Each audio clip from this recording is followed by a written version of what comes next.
When you go into a room and people are talking and you say something and everyone becomes really quiet and you see shock on people's faces, say less.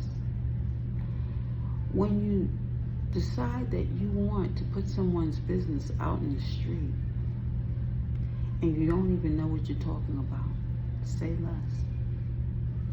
When you find yourself lying to a group of people and you feel as though you really should not have said what you said, and you don't take it back, and you continue the same story, you should have said less.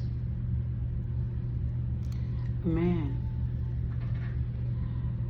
really wants the woman to come back to him, but instead he does too much. He goes to the woman's job, starts speaking badly about her. He said so much that the bosses have to call the woman in and ask, who is this man who started this story? The woman has no idea what they're talking about. But they bring her attention to the story that was told. She knows instantaneously who the person was who started the whole mess based upon them describing the gentleman or describing the person, we can't call the person a gentleman. Describing the person and then restating what was said. The Bible speaks of a person not working, and when the person doesn't work, the person can't eat. This is a parable that my grandmother spoke of very often. How is a person supposed to work if you defame their character? How is a person supposed to put food on the table and support themselves if they have a person from their past who just won't stop? Can't stop, won't stop. So they go to the next job. The woman has now left this job and gone to a whole new job, a whole new environment. And this person does the very same thing. Only this time the person goes to the truckers and starts a rumor while the truckers are in a circle. The silly thing is that the truckers don't realize they're being played. So what they do is they continue the saga. And one of the women approaches the woman in such an unfavorable way. It's almost as though a fight could have broken out, all because of one person stating untruths. You see, when sometimes people can hold the reputation, or should I say hold the position of being adults, but they haven't quite grown up as yet. And now, one story that was made up now causes more confusion. Someone's got to stand up and be the adult in most cases. So it starts off like a high school.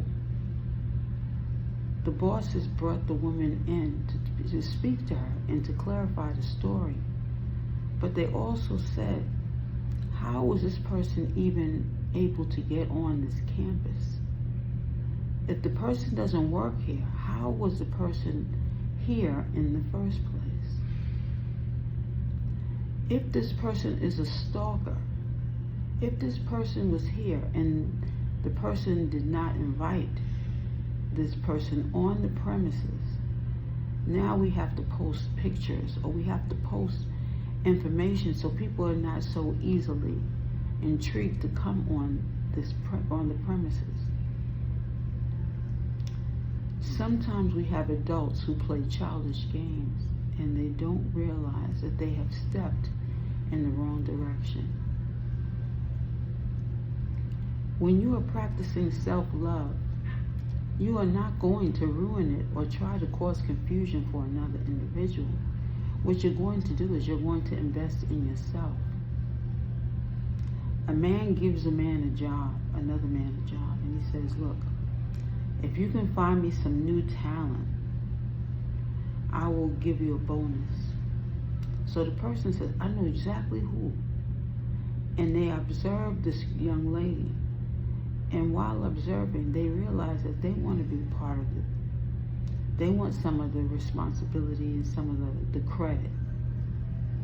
But they don't know how to do it. They start bossing the woman around, start acting like a narcissist.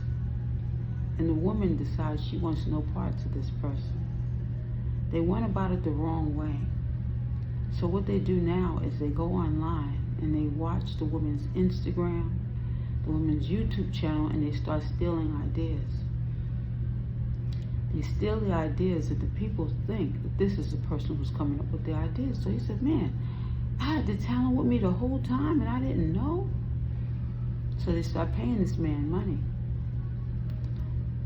But spiritually, this woman is spoken to and she's told to take some of her things offline. Take some of her materials offline, and she is to practice silence during this time. Spiritually, God is working on this woman. So the woman goes and she does exactly what is told of her, asked of her.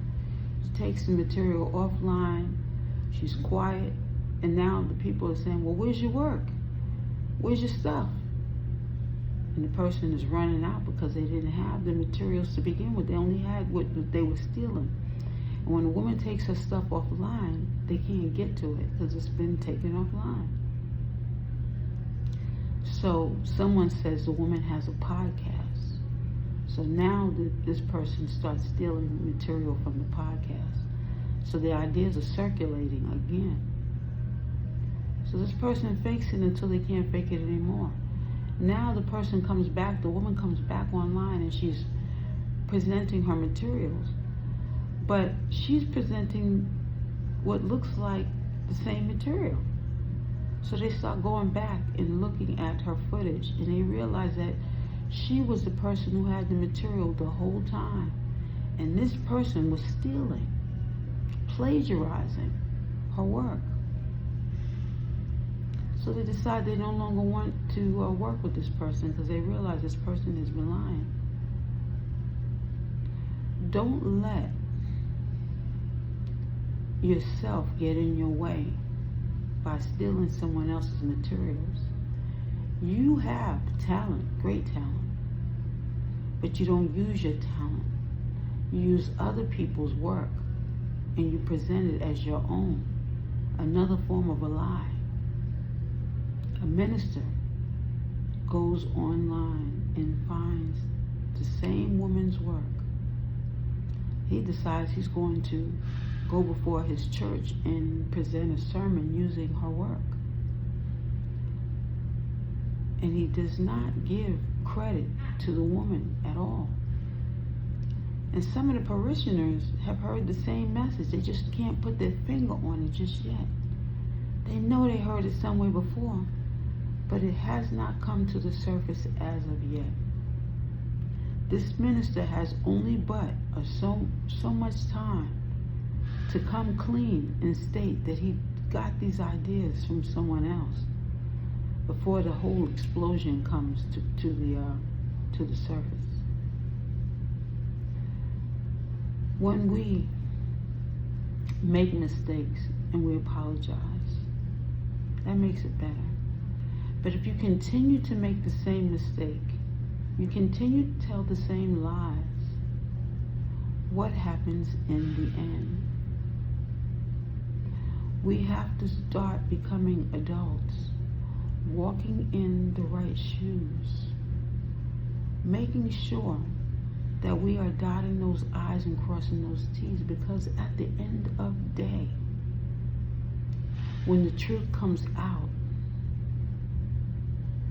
you've made a sacrifice that you did not need to make. A selfish sacrifice where you hurt yourself and you hurt your pocket, all because you were not honest to begin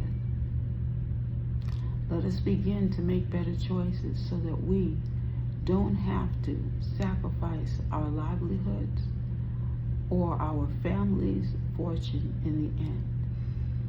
This is Indigo Moon. I hope you've had a wonderful one, and I hope you've learned. Enjoy.